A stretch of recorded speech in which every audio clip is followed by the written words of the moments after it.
Techno International Bhatanagar, a member of Techno India Group, offers BTech and Diploma Engineering courses in its Lush Green campus. For admission, contact the number shown.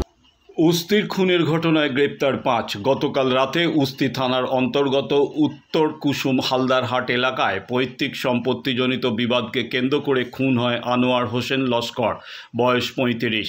এই ঘটনায় তদন্তে নেমে উস্তি থানা police গতকাল রাতে ৫ জনকে আটক করে। রাতেই অভিযুক্তদের পুলিশি জিজ্ঞাসাবাদ করে এবং পুলিশের জিজ্ঞাসাবাদে খুনের কথা স্বীকার করে নেয় অভিযুক্তরা। অভিযুক্তদের গতকাল রাতে গ্রেপ্তার করে উস্তি থানার পুলিশ। অভিযুক্তদের নাম ইসমাইল লস্কর, মঞ্জুরুল লস্কর, মিজানুর লস্কর, কামারুল লস্কর এবং শরীফুল লস্কর। অভিযুক্তদের বিরুদ্ধে খুনের মামলা রুজু করেছে। উস্তি থানায় পুলিশ অভিযুক্তদেরকে রবিবার ডায়মন্ড হারবার মহকুমা আদালতে পেশ করে। উল্লেখিত, গতকাল শনিবার রাতে দক্ষিণ ২৪ পরগনার উস্তি থানার উত্তর কুসুম গ্রাম পঞ্চায়েতের হালদারহাট এলাকায় জানা গিয়েছে দীর্ঘদিন ধরে জমিজমা নিয়ে জারতুতো খুঁড়তুতো ভাইদের মধ্যে বিবাদ চলছিল। শনিবার রাতে দুই পরিবার আবারও বচসায় জড়িয়ে পড়ে। বচসা চলাকালীন খুঁড়তুতো ভাই ইসমাইল লস্কর ধারালো ছুরি দিয়ে আনোয়ার হোসেন লস্করের পেটে ও কাঁধে একাধিকবার আঘাত করে বলে অভিযোগ। মাথায় ইঁট দিয়ে আঘাত করা হয় বলে অভিযোগ। রক্তাক্ত অবস্থায় আনোয়ারকে স্থানীয় হাসপাতালে নিয়ে গেলে চিকিৎসকেরা মৃত বলে ঘোষণা করেন।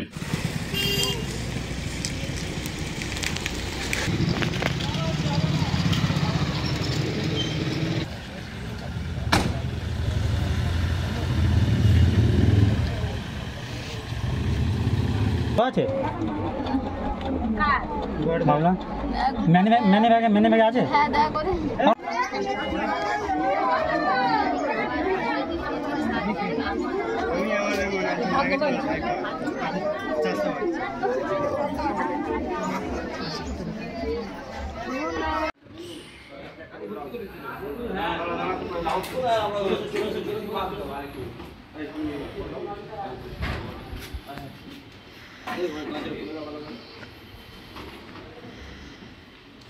আসো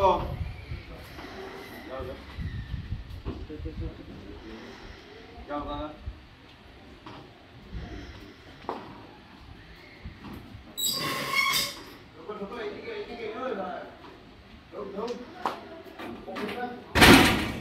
ছিলেন ঘটনার সময় কি হয়েছিল বলতে তোমার ওনার এখানে ঘর বাঁধতে বলেছিল, তা আব্বার কাছে বলেছিল। তো আব্বার কাছে বলতে আমি বলেছি তাহলে উনি ঘর বাঁধতে যখন তাহলে মাপজোক হবে বা আমরা ভাই ভাই বসে থাকবি, ওনার ছেলে ডাকবো, আমরা আসি থেকে একসাথে তাহলে মীমাংসা করে এটা করবো। তা রবিবার আসতে বলো, তো রবিবার আসলো না।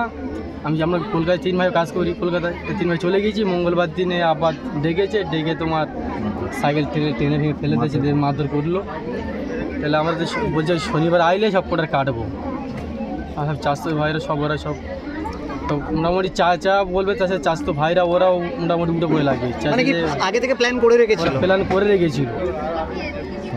কালকে এসেছি, কালকে আসার পরে আমি তো আগে থানায় গিয়েছিলাম, যে এই ব্যাপার বলতে গিয়ে এরকম আমাদের মারও বলেছে। আমি ডাইরেক্ট থানায় এসেছি, আপনারা কী স্টেপ নিচ্ছেন? থানায় বললো যে মোটামুটি তুমি তাহলে ডায়েরি করো। তাহলে ডায়েরি আমি করছি না, আজকে আমি বাড়ি যাই, যদি কোনো গন্ডগোল হয় তাহলে আমি কালকে এসে আপনার কাছে ডায়েরি করে যাবো। ওই বলে আমি চলে যাই। আসার পরে থানায় আছি তো মারা গেছে। এখন কি চাইছেন আপনারা? আমি এতটুকুই চাইবো যে ওদের সবকটা ফাঁসি হওয়া দরকার। আমার দাদা যেমন জান চলে গেছে, জান করে অস্ত্র দিয়ে মারা হয়েছে আপনাকে? হ্যাঁ, সব বড় ছুরি এনেছিল, ছোটো ছুরি এনে যেন আমার শ্বশুর গেঁড়ে দিয়েছে। কী নাম আপনার? আমার নাম হচ্ছে আব্দুল রাজ্জাক। ছিল ঘটনাটা বলুন। ঘটনাটা হয়েছিল 2 দিন আগে। আমার বড়দাকে রাস্তায় ধরে পেটায়, মানে কোনো জায়গা জমি নিয়ে একটা সমস্যা তৈরি হয়। সেখানে আমরা বলেছিলাম যে মীমাংসা বসা হবে। সেখানে ও একটাই কথা হলো, কোনো মীমাংসা বসবো না, আমি এখানে করে করবো, ওখানে করবো, ওখানে তাকে গাছ জোরে চলে। কারা? ওটা আমার মেজদা। কী নাম ওদের? ইসমাইল লস্কর, মানজারিল লস্কর। গতকাল রাতে কী হয়েছে?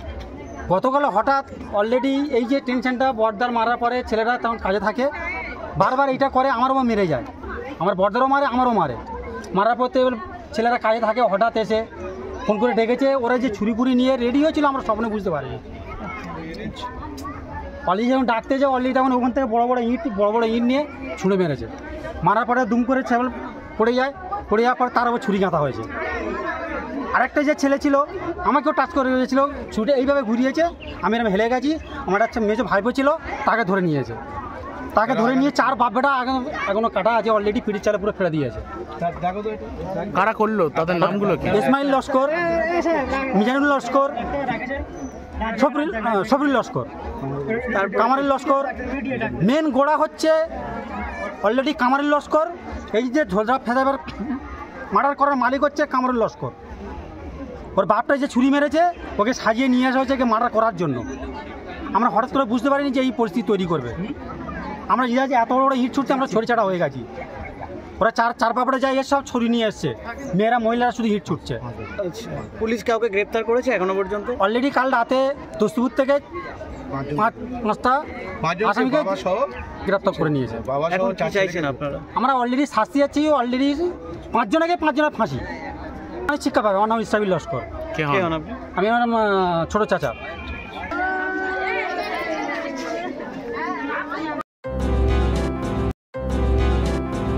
বাংলাদেশ থেকে ভারতে পণ্য আমদানির ক্ষেত্রে নিষেধাজ্ঞা জারি করেছে কেন্দ্রীয় সরকার। রবিবার সকাল থেকেই এই নিষেধাজ্ঞার প্রভাব পড়তে শুরু করেছে কোচবিহার জেলার চাংড়াবান্ধা স্থলবন্দরে। চাংড়াবান্ধা বন্দর দীর্ঘদিন ধরেই ভারত, বাংলাদেশ ও ভুটানের মধ্যে রপ্তানি ও আমদানি বাণিজ্যের গুরুত্বপূর্ণ কেন্দ্র হিসাবে কাজ করে আসছে। প্রতিদিন গড়ে বাংলাদেশ থেকে প্রায় 90টি ট্রাক পণ্য এই বন্দর দিয়ে ভারতে এবং ভুটানে প্রবেশ করে। তাই এই নিষেধাজ্ঞা ব্যবসায়ীদের পাশাপাশি শ্রমিকদের মধ্যেও উদ্বেগ সৃষ্টি করেছে। তবে আমদানিতে নিষেধাজ্ঞা জারি হলেও ভারত থেকে রপ্তানি বাণিজ্য এখনই প্রভাবিত হয়নি। ব্যবসায়ীদের একাংশের মত, আগে দেশ তারপর বাণিজ্য, দেশের স্বার্থে যা ভালো তাই মান্য করা উচিত। কেন্দ্রীয় বাণিজ্য ও শিল্প মন্ত্রকের অধীনস্থ বৈদেশিক বাণিজ্য দপ্তর শনিবার একটি বিজ্ঞপ্তির মাধ্যমে জানায়, এখন থেকে বাংলাদেশি রেডিমেড পোশাক শুধুমাত্র কলকাতা ও মুম্বাইয়ের নাভাসেবা বন্দরের মাধ্যমে আমদানি করা যাবে। পূর্ব ও উত্তর পূর্ব ভারতের কোনো স্থলবন্দর দিয়ে এই ধরনের পোশাক আমদানি অনুমতি থাকবে না। এছাড়া রেডিমেড পোশাক ছাড়াও সুতির পোশাক, প্রক্রিয়াজাত খাদ্যদ্রব্য, ফল ও প্লাস্টিক সামগ্রী সহ বেশ কিছু বাংলাদেশি পণ্যের আমদানি ওপর নিষেধাজ্ঞা জারি করা হয়েছে। ফলে এইসব পণ্য এখন থেকে অসম, ত্রিপুরা, মেঘালয় কিংবা মিজোরামের কোনো শুল্ক কেন্দ্র দিয়ে ভারতে প্রবেশ করতে পারবে না। তবে ভারত হয়ে নেপাল বা ভুটান এই পণ্যের রপ্তানিতে কোনো বাধা নেই বলে জানানো হয়েছে। চাংড়াবান্ধা শুল্ক দপ্তরের এক কর্তা জানান, ঊর্ধ্বতন কর্তৃপক্ষ যেভাবে নির্দেশ দেবে আমরা সেই নির্দেশ মেনেই বাণিজ্যিক কার্যক্রম পরিচালনা করব। এই নিষেধাজ্ঞার ফলে ভারত বাংলাদেশ বাণিজ্যিক সম্পর্কে নতুন জটিলতা তৈরি হতে পারে বলেই মনে করছেন বিশ্লেষকরা।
দক্ষিণ শহরতলিতে এই প্রথম যে কোনো আনন্দ অনুষ্ঠানের সাথে সুহানি ব্যাংকওয়ে, গঙ্গারামপুর রোডে উৎপল দত্ত মঞ্চের বিপরীতে সুহানি ব্যাংকওয়ে।